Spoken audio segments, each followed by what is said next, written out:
Welcome everybody to Extreme Power No Handling, and today we're dealing with the 1926 Bugatti Type 35C. Now this has 342 horsepower and 321 pounds-feet of torque, and the car itself weighs 1,663 pounds. Can do 0 to 60 in 5.029 seconds, 0 to 109.324 seconds, going on to a top speed of 170 miles an hour.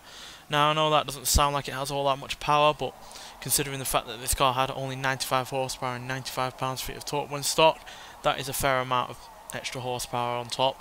And then obviously there's the fact that this is the oldest car in the game, not by just 1 or 2 years, but by a full 6. And yeah, obviously it, doesn't exactly look all that advanced. It doesn't even have a starter motor, for instance. So yeah, we are asking quite a lot from this car. It's more than 3 times the power. Its 0 to 60 time from stock has dropped by more than half. Its 0 to 100 time has dropped by more than 2/3. And yeah, its top speed is about 68 mile an hour quicker than original. So yeah, asking a hell of a lot. And obviously it has a bare minimum in terms of suspension, brakes, and tyre technology, as you can see, because they are extremely thin tyres. So yeah, we're going to ask a lot from this car, and if we don't have a crash, I'll be highly surprised. So yeah, let's take this classic out there and see what it can do. So yeah, second car from the Doritos car pack to go on this series after the Nissan Safari Turbo. And yeah, if we are able to beat that car, I'll be highly surprised, because obviously this is a lot older and only has rear wheel drive. So yeah, for obvious reasons we couldn't swap any engine into this car, so we're dealing with the original engine, which I guess is another constraint that we're going to have to be dealing with. Would have been funny if we could have put the Veyron engine in this car, but I don't even think Forza are that unrealistic.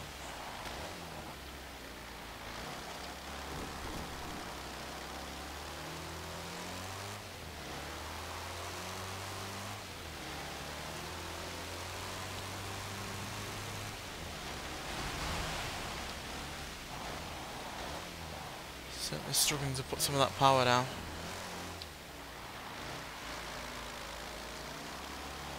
Probably why it's handling fairly decently from now.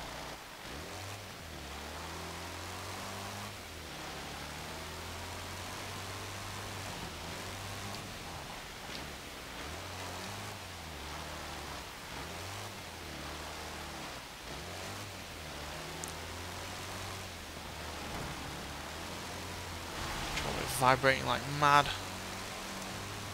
Feel the tyres all over the place.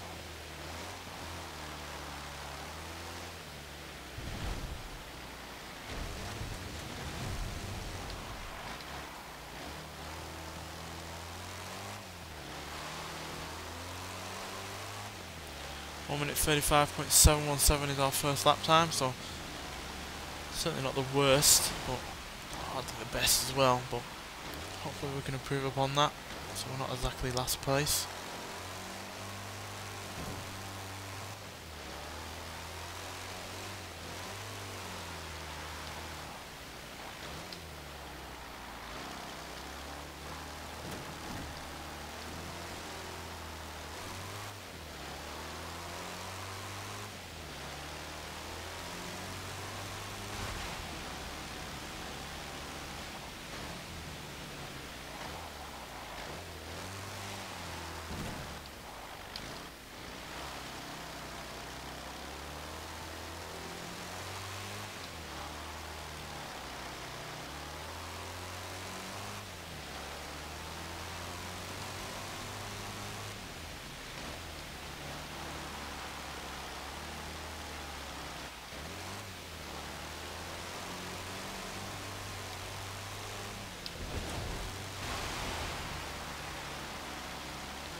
So yeah, not as uncontrollable as I was expecting. I think that's purely because it's unable to use the majority of the power that it's been given on top of its original horsepower rating. So yeah, there we go, 1 minute 31.816 for our second lap. So we're not going to be last, that's for sure. which is a surprise considering how old this car is, but unlike the likes of the Isetta and the Abarth 595, it is at least staying on the ground.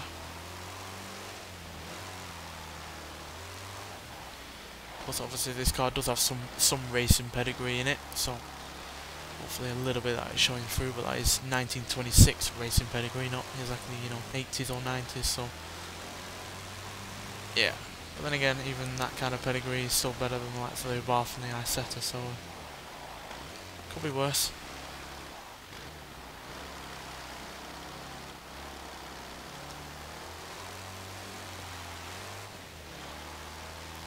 At least we have a really rather nice engine going in there as well. I do really like straight 8 engines. Certainly don't have enough on this game, or other weird engines, to be honest. Like I said in this review of this car, really like that Mercedes-Benz SSK. 7.1 litre inline 6 engine. Mental. From only around 2 years later after this, so you can imagine how much of an impression that car made. But improve again at 1 minute 31.501.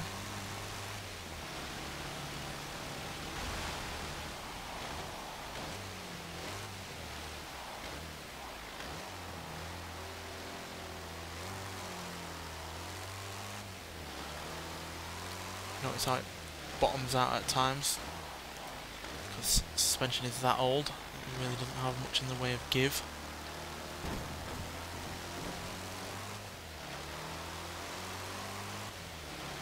Or controllability for that fact.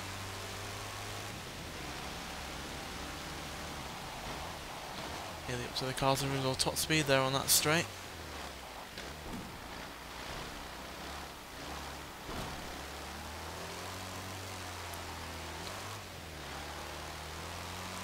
But I do hope we do okay on the leaderboard with this, because I really do like this car stock. Easily one of my favourites. Don't see how anyone couldn't enjoy this car, because, you know, if you like race cars, if you like cars in general, then surely you should appreciate the classics that laid the groundwork for, you know, your Bugatti Chiron's or whatever, Veyrons, etc.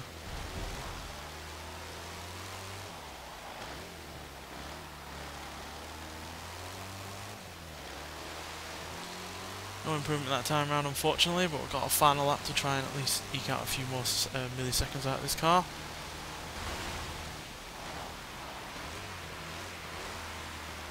Big oversteer moment there.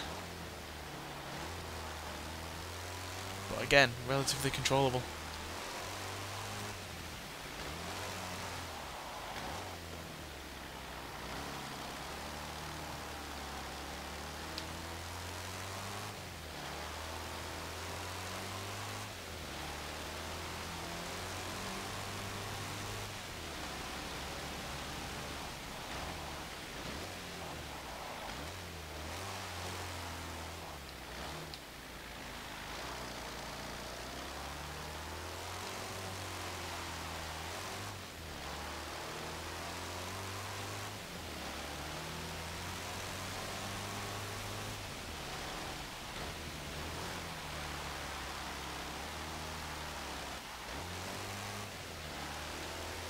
Hope we improve for this final lap.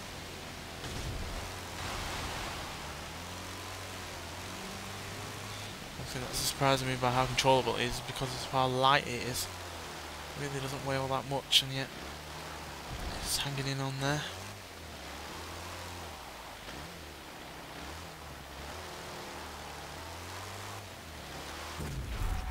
So yeah, slight improvement there at the end at 1 minute 31.320, so that is really rather impressive for a car of this age.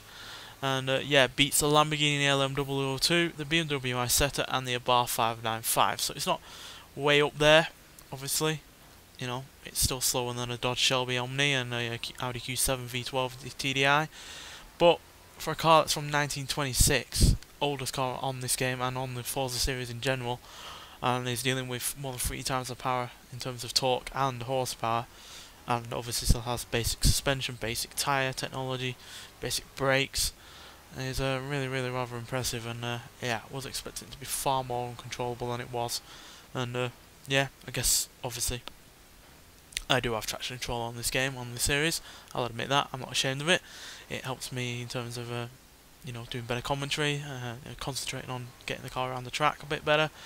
And yeah, obviously if, you know, didn't have traction control, I'd be practically silent, because obviously I'm not just dealing with cars that have no extra handling upgrades and obviously more power, but obviously rain and puddles, etc. And yeah, I imagine we'd be spinning out and going the wrong way around the track more than the right way around, and there's no fun in that. And we at least do get some modicum of idea of what these cars can do, even with all of that power, even with traction control on. So yeah, I imagine that helped in terms of controllability, but it was still going way faster and way dealing with way more power than it would have originally either way. No way you could have get this car up to 110 mile an hour with only its stock power, which is what we got up to on certain parts of this track. So yeah, really impressed by it, and even really glad by how it's done, because it's a car I really like, and it's beaten a Lamborghini SUV 4-wheel drive thing, despite being 60 years older than it. So yeah, really impressed by that. Anyway, thanks for watching, and I'll see you in the next one. Bye.